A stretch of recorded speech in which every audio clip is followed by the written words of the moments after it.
तो भाई यथार्थ जानकारी, छोटी से छोटी, बड़ी से बड़ी, क्योंकि ये सारे धर्म ग्रंथ रचने वाला या धर्म ग्रंथ लिखने वालों को सद्बुद्धि देने वाला वो परमात्मा है। चारों वेदों का रचयिता परमात्मा है।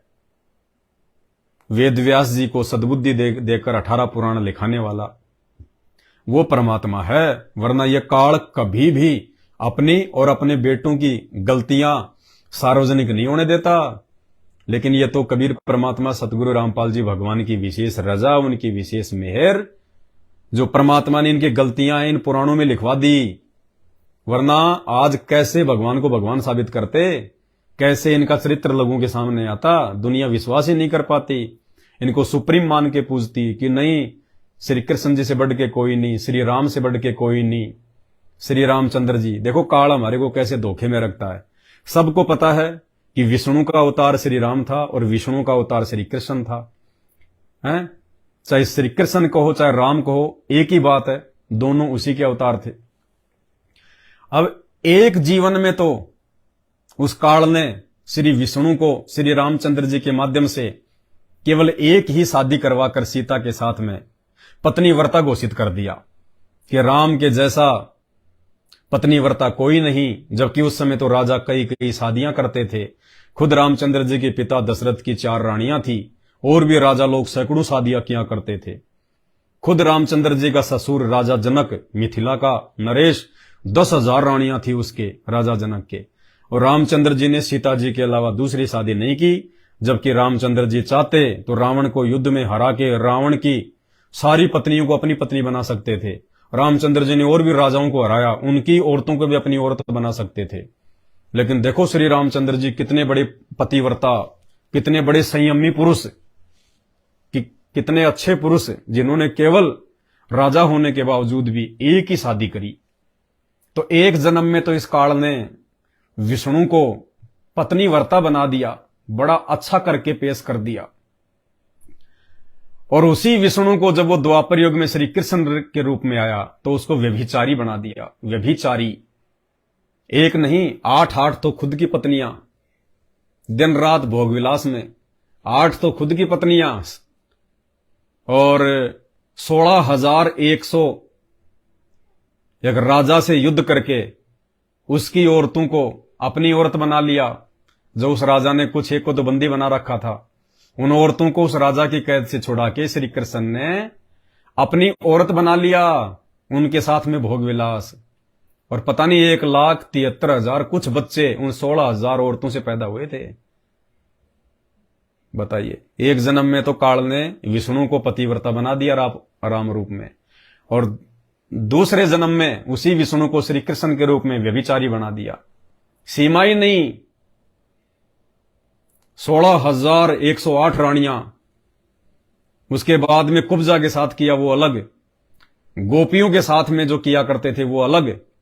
व्यभिचार की सीमा ही नहीं, गंदेपन की सीमा ही नहीं, भोग विलास की सीमा ही नहीं। तो ये काल ऐसे जो इसके अधीन होता है, ये देवी देवता ब्रह्मा विष्णु महेश, इनका डमरू बजा के रखता है, इनका डमरू बजा के। तो भाई और बहनों, ये सद्बुद्धि परमपिता परमेश्वर सतगुरु रामपाल जी भगवान के तत्व ज्ञान से आ सकती है। इसलिए ये दुनिया के जितने भी साधु संत महात्मा मठाधीश, चारों शंकराचार्यों को सन 2009 में संत रामपाल जी ने बाकायदा लेटर लिखकर साधना टीवी चैनल और जागरण टीवी चैनल पर बाकायदा उनको इनविटेशन भिजवाया, एड लगवाई कि देखिए आप भी संत हैं और मैं भी एक छोटा मोटा संत हूं। और साधु संतों का मकसद होता है समाज को सही आध्यात्मिक मार्ग बताना, सही दिशा प्रदान करना, ताकि लक 84 से छूट के उनकी आत्मा का कल्याण हो, मोक्ष हो। तो जब हम सब साधु संतों का मकसद एक ही है, तो हम लोग अलग अलग अपनी डफली क्यों पीट रहे हैं? कहीं ऐसा तो नहीं कि हम साधु संत लोग भक्ति मार्ग से हटकर और अपनी रोजी रोटी तक सीमित हो गए, अपने अपने मनमुखी मंत्र बताने लग गए, मनमुखी साधना बताने लग गए। किसी भी साधु संत की सेम मंत्र नहीं है। किसी के पास ले जाओ, कोई तो क्या मंत्र दे रहा है, कोई क्या मंत्र दे रहा है। अरे किसी के पेट में दर्द है तो टैबलेट एक ही काम आएगी। अगर पेट में दर्द है तो एक ही प्रकार की टैबलेट से वो पेट का दर्द ठीक होगा। अब कोई डॉक्टर तो कोई दवाई दे रहा है, कोई डॉक्टर कोई दवाई दे रहा है, तो भाई वो डॉक्टर नहीं है, उल्टा रोग बढ़ा देंगे। तो परम पूज्य सतगुरु रामपाल जी भगवान ने कहा कि भाई आप भी साधु और मैं भी साधु, और साधुओं का मकसद होता है समाज को सही दिशा देना। तो आओ हम लोग ज्ञान चर्चा करते हैं, शास्त्रों के अनुसार चर्चा करते हैं, क्योंकि भक्ति और भगवान की जानकारी शास्त्रों में है। देखो, ना तो कोई श्री राम से मिल के आया, ना कोई श्री कृष्ण से मिल के आया। वर्तमान में जितने भी साधु संत महात्मा हैं या जितने भी उनकी पूजा करने वाले भगत हैं, वर्तमान में कोई भी व्यक्ति ना तो श्री राम से मिल के आया, ना श्री कृष्ण से मिल के आया, ना देवी देवताओं से मिल के आया। उनको यदि जानकारी हुई है उन देवी देवताओं के विषय में, उनकी पूजा पाठ के विषय में, तो शास्त्रों से ही हुई है। तो भक्ति का जो मार्ग है, यथार्थ जो मार्ग है, वो शास्त्रों में है। अब शास्त्रों को तत्वदर्शी संत के अलावा दूसरा कोई समझ नहीं सकता, क्योंकि गीता जी में गीता ज्ञान देने वाला भगवान खुद कह रहा है अर्जुन को कि अर्जुन तुझे गुप्त से गुप्त बात बताता हूं, अध्याय 18 श्लोक 65 और 66, कि मैं तुझे गुप्त से गुप्त बात बता रहा हूं। मेरा भी इष्ट देव वही है जिसके विषय में मैंने अध्याय 18 श्लोक नंबर 62 में बताया कि उसकी शरण में जाने से ही तू सनातन परम धाम को प्राप्त हो सकता है। फिर प्राणी कभी लौटकर वापस संसार में नहीं आता जन्म मरण में। अर्जुन तू भी उसी की शरण में जा। तो अर्जुन ने कहा कि भगवान आपने तो अपने आप को भी रिजेक्ट कर दिया कि उसकी शरण में जाने से मोक्ष हो सकता है, और आप कह रहे हो मैं भी उसी की भक्ति कर रहा हूं जैसे भी ये टूटी फूटी। तो भगवान फिर आपकी शरण में क्या होगा? फिर कौन है वो आपके अलावा? और कौन सा ऐसा भगवान है जिसकी शरण में जाने से मुक्ति होगी, मोक्ष होगा? तो गीता ज्ञान देने वाले ने अर्जुन को कहा कि उसकी जानकारी देने वाला वो संत, वो तत्वदर्शी महात्मा गीता अध्याय नंबर 4 श्लोक नंबर 34 में मिलेगा। गीता अध्याय 4 श्लोक नंबर 34 में फिर कहा है कि उस तत्व ज्ञान की प्राप्ति के लिए, उस परमात्म ज्ञान की संपूर्ण प्राप्ति के लिए तू उन तत्वदर्शी ज्ञानियों के पास जा, सरलता पूर्वक उनको दंडवत प्रणाम कर, छल कपट से दूर होकर उनकी सेवा कर, फिर तुझे वो परमात्म ज्ञान जानने वाला तत्वदर्शी संत तुझे परमात्म ज्ञान की जानकारी देगा। उसके अनुसार भक्ति कर, तब तेरा जन्म मरण का ये रोग ठीक होगा। तो भाई और बहनों, गीता अध्याय 4 श्लोक नंबर 34 के अनुसार आज इस धरती पर, इस ब्रह्मांड में वो एकमात्र तत्वदर्शी संत परम पूज्य सतगुरु रामपाल जी भगवान हैं, जो शास्त्रों के अनुसार ज्ञान दे रहे हैं, शास्त्रों के अनुसार पांचों यज्ञ बता रहे हैं, धर्म कर्म बता रहे हैं, परमात्मा की जानकारी बता रहे हैं। वरना आप खुद विचार कर लीजिए, धरती तो छोड़िए, पूरा विश्व तो छोड़िए, 21 ब्रह्मांड में, 7 दीप 9 खंड में, सप्तपुरी में, किसी भी लोक में धर्म शास्त्रों को दिखाकर, उनका निष्कर्ष निकालकर, इन धर्म शास्त्रों के अनुसार साधना देने वाला संत 4 युगों में कोई पैदा नहीं हुआ। हालांकि परमेश्वर पैदा नहीं होते हैं, ये तो हम जीव स्तर के प्राणी हैं जो इस प्रकार की बातें हमारी जुबान से आ जाती हैं। परमेश्वर प्रकट होता है, लेकिन उन नकली संतों के विषय में दास कह रहा है कि ऐसा कोई संत आज तक पैदा नहीं हुआ जो संत रामपाल जी की तरह शास्त्रों के अनुसार यथार्थ ज्ञान दे, उंगली रख रख के एक एक चीज को समझा सके कि बेटा देख ये अध्याय, ये श्लोक क्या कह रहा है, ये मंत्र क्या बता रहा है, व्याकरण से चेक कर लो, और फिर शास्त्रों से वो बातें बता के फिर आपको पुराणों से दिखा दिखाकर वो प्रमाण भी दे रहे हैं। जैसे गीता अध्याय 7 श्लोक नंबर 12 से 15 में तीनों गुणों की भक्ति करने के लिए मना कर दिया गया गीता जी में। ये रजगुण ब्रह्मा, सतगुण विष्णु, तमगुण शिव जी, इनकी भी पूजा नहीं करनी है। 4 गाड़ियां दी है इनकी पूजा करने वालों को। अब क्यों नहीं करनी चाहिए इनकी पूजा? तो आपको देवताओं के राजा इंद्र का उदाहरण आपको इन पुराणों में देखने को मिल जाएगा। अपनी गुरु की पत्नी के साथ में कैसा दुष्कर्म किया। तो ऐसे नीच व्यक्ति क्या पूजा के लायक हो सकते हैं? नहीं हो सकते। फिर आपको श्री ब्रह्मा जी का उदाहरण दे दिया। सृष्टि रचना की शुरुआत में तो उसने गायत्री के साथ में जो है वो कुकर्म किया। उसके बाद में अपनी ही पुत्री सरस्वती के साथ में उसने कुकर्म करने की सोची, पीछे से बांत भर ली भरी सभा में। तो ये पूजा के योग्य हैं? नहीं। ये तो घर के बाहर सिक्योरिटी गार्ड रखने के भी योग्य नहीं है। एक व्यक्ति सिक्योरिटी गार्ड भी उसी को रखता है जिसका चाल चलन ठीक होता है, ताकि मेरी गैर हाजिरी में मेरे परिवार के साथ में कोई 19-21 ना कर दे। ये तो सिक्योरिटी गार्ड रखने के योग्य भी नहीं है, ब्रह्मा विष्णु महेश। और फिर विष्णु जी का चरित्र आपको श्रीमद देवी भागवत में स्पष्ट नजर आ जाएगा। शंखचूड़ के साथ में जब युद्ध हो रहा था देव देवताओं का, और शंखचूड़ जो ब्रह्मा जी से वरदान प्राप्त था कि वो मर नहीं सकता था, तो सारे देव देवता मिलके विष्णु जी के पास में गए। विष्णु जी ने शंखचूड़ का रूप धारण किया, क्योंकि शंखचूड़ को वरदान था। उसकी जो पत्नी थी तुलसी, वो पतिव्रता थी, और जब तक वो पतिव्रता धर्म पे थी, मन कर्म वचन से भी जब तक वो अपने पति के अलावा किसी और के बारे में नहीं सोचेगी, तब तक उसके पति शंखचूड़ राक्षस को कोई मार नहीं सकता। तो सारे देवता दुखी हो गए। हजारों वर्षों तक शंखचूड़ से हार के देवताओं का राजा इंद्र और ये 33 करोड़ देवी देवता गुफाओं में जाके छुप छुप के रहने लगे। ब्रह्मा विष्णु महेश भी साक्षात रूप में आके उससे लड़ाई लड़ने लगे, नहीं मार पाए। अंत में सारे देवता चिंतित हो गए, विष्णु के पास में गए। काल ने प्रेरणा कर दी और विष्णु जी को शंकर जी ने एक सलाह दी। देखो सलाह भी कौन दे रहा है? शंकर जी घटिया सलाह दे रहा है। ये सलाहकार भी नहीं है, इनकी पूजा करना तो दूर, ये सलाह भी ढंग की नहीं देते। श्रीमद देवी भागवत में स्पष्ट लिखा हुआ है, शंकर जी ने यानी उस काल ने प्रेरणा की, क्योंकि ये सब काल प्रेरित हैं। उस काल ने भगवान शंकर में ये प्रेरणा कर दी, और उन्होंने विष्णु जी को सलाह दी कि आप एक काम करो, ये दुष्ट राक्षस ऐसे नहीं मरने वाला, और ये तो सबको मार देगा। इसकी जो पत्नी है ना तुलसी, वो पतिव्रता है, उसके पतिव्रता धर्म को नष्ट किया जाए, उसका शील भंग किया जाए, उसके साथ में धोखे से भोग विलास किया जाए। जब उसका पतिव्रता धर्म टूटेगा तब ये राक्षस मरेगा। तो विष्णु जी ने कहा कि उसके लिए क्या किया जाए? तो शंकर भगवान जिसकी हम पूजा करते हैं, बहुत बड़ा देवता मान के, महादेव मान के, देव नहीं महादेव, उस शंकर भगवान ने घटिया सलाह दी और क्या कहा कि आप शंखचूड़ राक्षस का रूप बना के जाओ और उसकी पत्नी तुलसी के साथ में भोग विलास करो, सेक्स करो।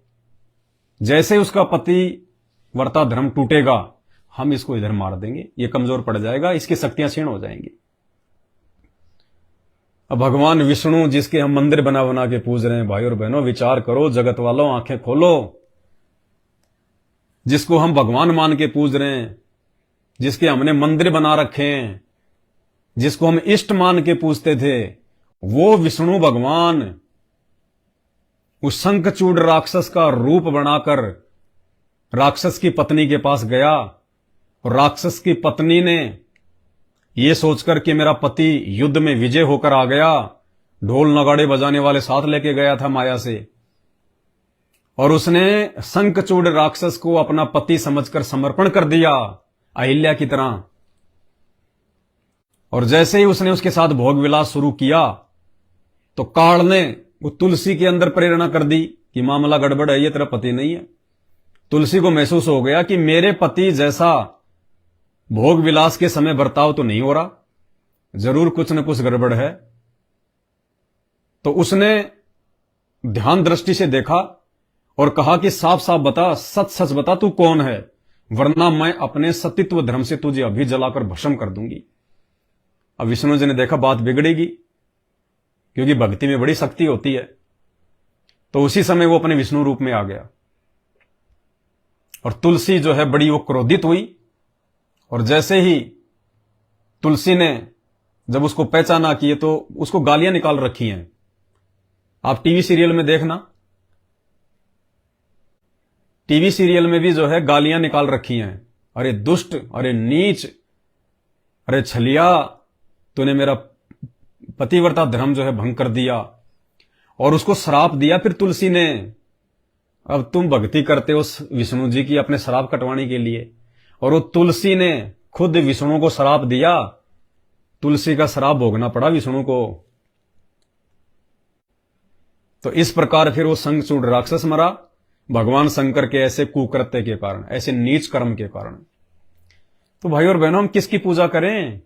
ये सारी बातें इन्हीं शास्त्रों में लिखी हुई थी, इन्हीं धर्म ग्रंथों में लिखी हुई थी, जिनका ये हमारे पंडित जी, ये कथावाचक, ये शंकराचार्य, ये साधु संत महात्मा चोटी बढ़ा बढ़ा के, बाल बढ़ा बढ़ा के, जटा बढ़ा बढ़ा के, दाढ़ी बढ़ा बढ़ा के, पीतांबर धारण करके, गले में रुद्राक्ष डाल के दिखावा पूरा साधु संत महात्मा का, और अंदर कुछ था नहीं इनके। इसलिए परमात्मा कहते हैं साधु संत के विषय में, इन अज्ञानियों के विषय में, कि कंठी माला सुमरणी पहनने से क्या होए, ऊपर ढूंढा साधु का अंतर राख्या खोए। ऊपर तो भेष इन्होंने साधु जैसा बना रखा कि महात्मा एक नंबर का, कट के मर जाए आदमी, और अंदर से इनकी ऐसी घटिया सोच, अंदर से इनको शास्त्रों का ज्ञान नहीं। क्योंकि देखो, अक्षर ज्ञान प्राप्त करके, पढ़ना लिखना सीख के आदमी केवल ज्ञान प्राप्त कर सकता है, शास्त्रों को पढ़ सकता है, ज्ञान प्राप्त कर सकता है, लेकिन शास्त्रों का निष्कर्ष ज्ञान से नहीं, तत्व ज्ञान से समझ में आएगा। तो यह तत्व ज्ञान वर्तमान में इस धरती पर परम पूज्य सतगुरु रामपाल जी भगवान के पास में है, जिन्होंने सैकड़ों पुस्तकें बना बना के, लाखों की संख्या में सत्संग कर करके, और जितने भी साधु संत महात्मा हैं, जितने भी ये पंथ हैं, सबकी उन्होंने डंके की चोट पर पोल खोल दी है। इनके अज्ञान की जड़ें समाज को दिखा दी हैं, और 2028 तक ये सब सूख जाएंगे, सब सूख जाएंगे। ये इनके जितने भी भगत हैं जो आंख बंद करके बैठे हुए हैं, इन सबको इनकी समर्थता का, इनकी हकीकत का पता चल जाएगा।